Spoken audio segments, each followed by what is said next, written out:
na ligi ni 2027. Hapa tunaambia ukweli. Haya, mimi ningependa kusema hivi, 2027 Ruto anaenda kumaliza watamu yake, na hii haina ujanja. Ule mtu ambaye ako hapa ati anasema ati mambo ya ukabila hakuna, haiko. Kama ni ukabila mwende soko huru pale kwa Waluya, na huko mkienda hawa watu ni washida sana. Watu wadanganya, lakini mwisho ikifika siku ya final ya kumaki watamaki pahali Raila amesema. That's why ninawaambia kwamba mambo bado na mambo ndiye maanza. Hata hii katiba ya 2010 mnajivunia saa hii, si mulisoma kulingana na tribal chief wenye wanawaambia? Si Kibaki alisema iko sawa, watu wa Central wakasema iko sawa. Si Raila alisema iko sawa, watu wa Nyanza na kule Western na Mombasa wakasema iko sawa. Sasa hapa mnatuambia ati mtajamulia kifyenyu, kupiga kura kifyenyu, ati mko tribalist, ati sasa hakuna ukabila. Ukabila upo.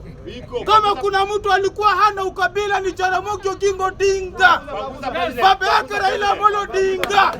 Lakini ile kitu alifanyiwa after 1963 baada ya kufukuza mzungu akafungiwa kwa nyumba kule Kisumu, ukabila upo na utaisha. Kwa hivyo sisi tunawaambia watu wa Nyanza, watu wa Western, watu wa Mombasa, sisi tutapigia Raila Ruto, tutapigia William Samuel Ruto. Wewe kama mtu wa kule kutoka Madira, shauri yako. Raundi hii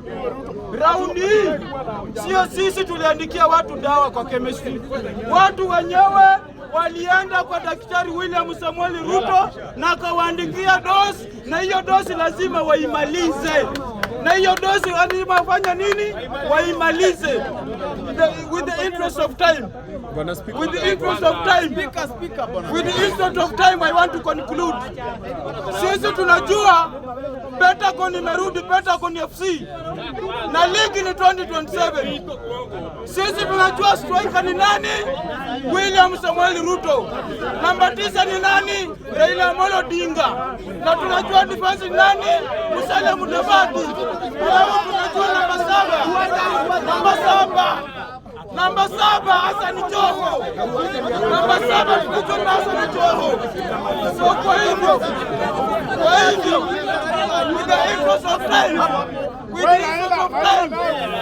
let me conclude this way.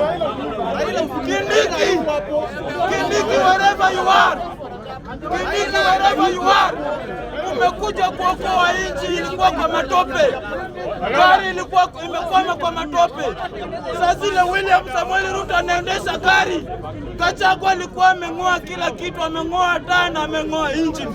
Lakini sasa tunaona Kindiki amerudi na hiyo gari itatoka kwa matope.